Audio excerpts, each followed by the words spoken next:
Njemačka je zemlja koja ima najveću privredu u Evropi. Prema dostupnim podacima u Njemačkoj živi više od 450.000 Srba koji su većinom smješteni u industrijskim moćnim pokrajinama. Oni važe za dobro integrisane građane Njemačke. Njihova djeca redovno idu u školu, ne žive od socijalne pomoći i svako dijete prima dječji dodatak od 300 eura mjesečno. Najčešće rade poslove koji su najmanje plaćeni. Savezni zavod za zapošljavanje Njemačke objavio je u euro plate svih profesija u zemlji u 2019. godini. Ovo su sve bruto zarade, a neto zarada, odnosno zarada koju radnik dobija na ruke, niža za 33%. Medicinska sestra 3032 eura. Medicinski asistent 2448 eura. Doktor više od 6150 eura. Arhitekta 4087 eura.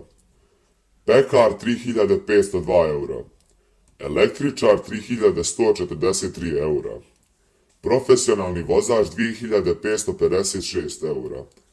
Keramičar 3003 eura. Frizer 1684 eura. Vodoinstalater 3056 eura. Blagajnik u trgovini 2214 eura. Konobar 1934 eura. Automehaničar 3077 eura.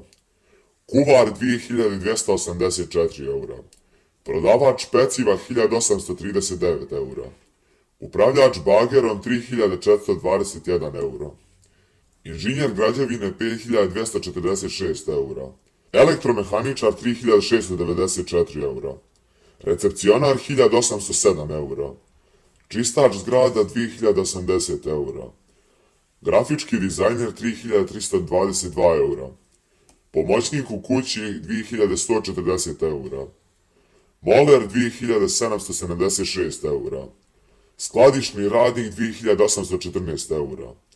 Logističar 3525 eura. Zidar 3214 eura. Medalski radnik 2738 eura.